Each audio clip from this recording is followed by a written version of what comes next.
Welcome back to Boring Reviews. Jodi here. Take care. What were you doing? Making eye contact. Eye contact. And we are here to react to another Ricky Gervais. And this one is the story of two very large Americans. I obviously was one of them. Yes, very tall. If anyone knows that very small line from a movie, comment below. I'll give you a little more. Clint Eastwood, yes, very tall. Okay.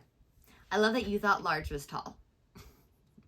I knew it wasn't. Because I was like, that is not how I took large as.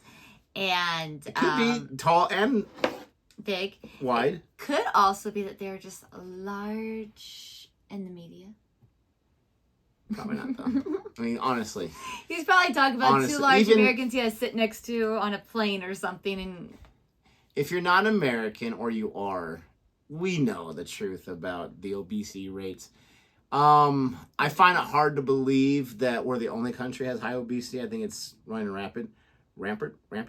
But the last flight we went on, I'm just gonna say, I was waiting for our little boarding time. There's some people ahead of us, and it was like 6 or 7 very large people, and I'm like, oh man, because when you're later on boarding, you got to sit wherever's left over, and you're just like, oh gosh. We were fine. And I forgot to check in, and there's one airline here that you don't pick your seats. Except for I recently saw that they are changing that, and you now will pick your seats. I heard them talking, the stewardess talk. Anyways, hopefully. It's really annoying just to have open seating. Just give me an assigned seat so I know where I'm going. It's like when they changed it, at least here with the movie theaters, where you just choose your seat now.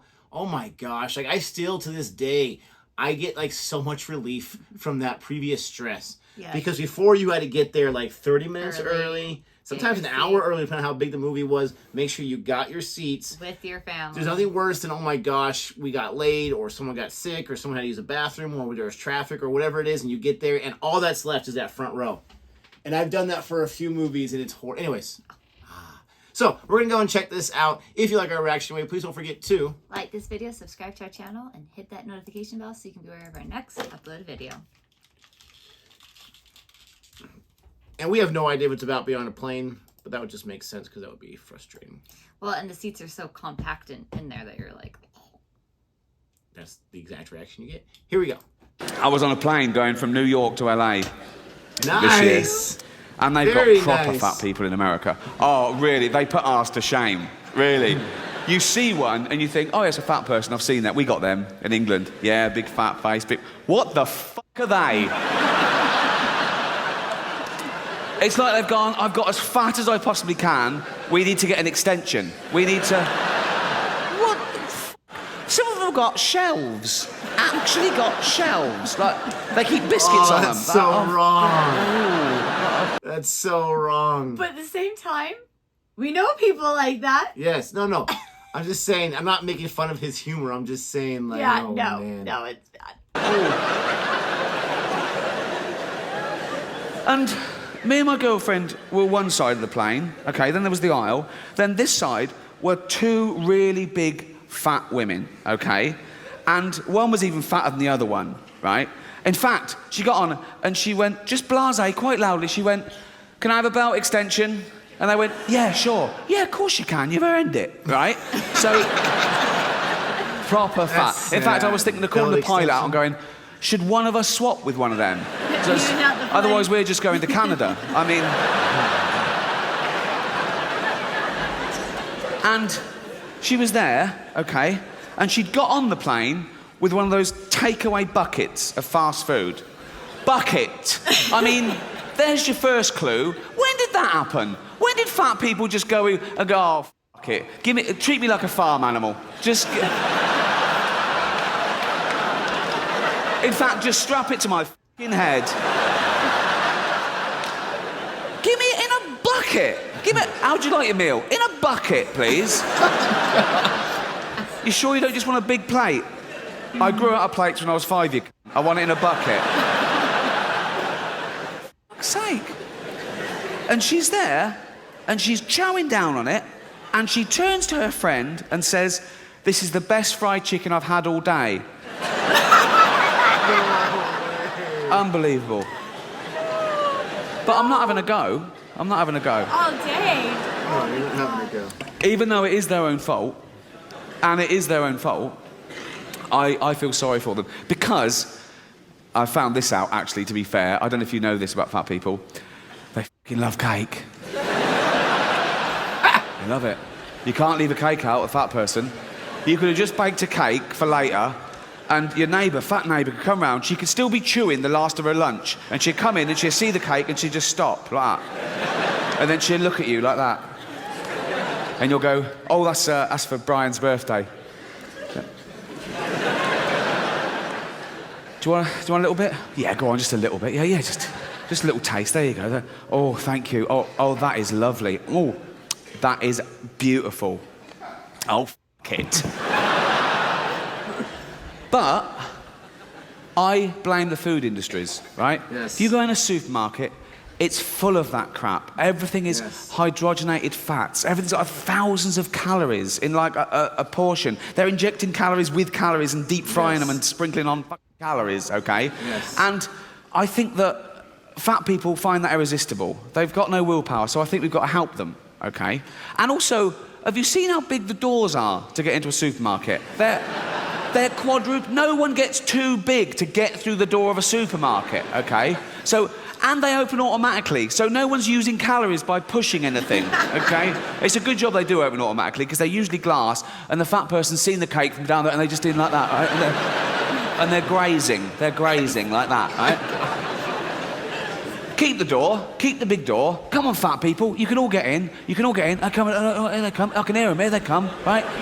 And they're in there, but when they get in there, it's all fresh fruit and veg and whole grain, so, And they'll be flabbergasted at first. They won't understand it. That's not real food to them. They think Brussels sprouts is packaging. They're looking...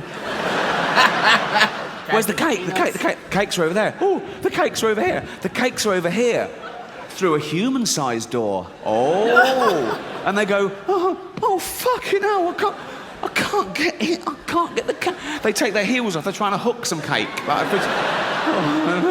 Oh, God, like that. And they don't know what to do. They're starving, so they have to go and eat a banana. They go, me, carrot and the nuts, anything. Just try. And they're back and forth, and the fat's falling off them, right? And soon they can slip through the door and have a cake, and they can't get out again. But I'm saying we've got to do something. We've got to intervene, because we've got to help them. And people say, no, nothing to do with you. It's their body, it's their life. Yeah, but we don't say that about wearing a crash helmet or wearing a safety belt, do we? Yeah. Or if you've got a smackhead in the family, you don't go, oh, it's his body, he loves the old heroin, right? You go, please don't die. Please stop this shit. And you grab him and you throw him in a cupboard for 3 weeks or whatever. You can't throw a fat person in a cupboard. You do your back in like me. But I'm saying, smackheads don't weigh anything. You can fling them around. They don't. In fact, when they're lying there, they just get the needle and just flick, and they just sort of go in like that. Like that. Fat people, you got to lure them in. Just a little trail of M&Ms. They'll follow that anywhere.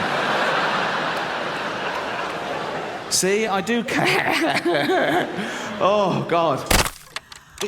Oh, my goodness. He is so out of control. He is. I love it. He's not wrong, though. Like, when you walk in to a supermarket or a grocery store, usually you have... Oh, our light went out. Usually you have some type of baked goods or something yummy right there. But thinking of the grocery store closest to us, the yummy baked goods are actually in the back corner. Yep. And so you really have to walk to get over there. When you walk in, it is all the produce or the cash registers. And so, I mean, that is a good setup, except for I love the dessert section. I kind of want to go right now. Thinking about an eclair. So I love sweets. Who doesn't, right? But I don't love cake. Never have. I love the frosting. I'll eat it, and there's some like bundt cake I really like, or this or that, or certain cake from different places. But as a whole, I can care less about cake. But when you think about the evil thing about cake, it's sugar and carbs, and that's it. All it is. And then sugar has carbs, obviously, right? But you have the cake, the bread, and then you have the frosting and everything. It's the worst thing ever. Like, someone who invented it is like, this is 100% just a treat. Like, we're going to do something crazy, and we're going to do just so much sugar. And it's going to be a great, like, once a year, like a birthday type thing. And then everyone else is like, once a year? Heck Take no. it all the time. I mean, if you've ever done the experiment as a parent with your kid, we would always wait till they were a year old. They had their first birthday cake. A lot of parents do that. And so their first year, you give them their first cake. It's the first time they've ever had cake or dessert or anything like that. Because you want to give them like the healthy stuff before you ruin their body, right? And so they look at that cake, and all three of our kids are just like this. And so either they don't want to touch it, or they're like very suspicious, and then they eat. And then they go and they grab. I mean, it's just such... They haven't had it their entire life, and then they just, wow. It's so much fun, but it's... True. I mean, everyone gets hooked instantly. It's the most evil thing. For me, it's all the icing. And I don't like the cheap icing. I do like buttercreams or different types of icings like that. But I had a couple students give me a cake at the end of the year. And it was for a sorry for talking all year cake. They were so sweet. But I brought it home, and literally I would like just scrape off all the icing off the top and the side of a slice and eat that. And I'd go back and I'd see that somebody else ate a slice, and I would just scrape off the next to the Fiend. I just love the icing. Give me a cupcake and I'll rip off the bottom and just eat the little top with the icing if I don't just eat the icing off. It's yes, but I'm thinking about what he said about like helping fat people, and for me at least, it's not really a realm that I want to live in where I'm judging people for how they look. I get what he's saying about people who are addicted to drugs and whatnot. We kind of do the same thing, but at the same time, like, whether you're addicted to drugs or food or whatever it is, a person's going to stop when they want to stop. I think it's good to try to help them out, to try to make suggestions if you're in some kind of a place of this or that. And I'm not the most healthiest person of all. I got to keep myself in check. We all do. We all have to like have that level of control. And I have no self-control when it comes to sweets. It's really bad. Well, obviously you have some self-control, but a teeny bit. It's interesting. The biggest thing is that each person's got to realize for themselves what they want. And there's been a lot of famous people who are overweight that say, I am perfectly happy with the way I look. It's sad that everyone else thinks I'm disgusting, but I'm perfectly fine. I don't know how much of that I believe, but if someone's happy with how they look and how they... It is what it is. But he's hilarious. Absolutely very, very funny. Enjoyed that. Hope you enjoyed our reaction to it. If you did, don't forget to like and subscribe. And until next time. Goodbye.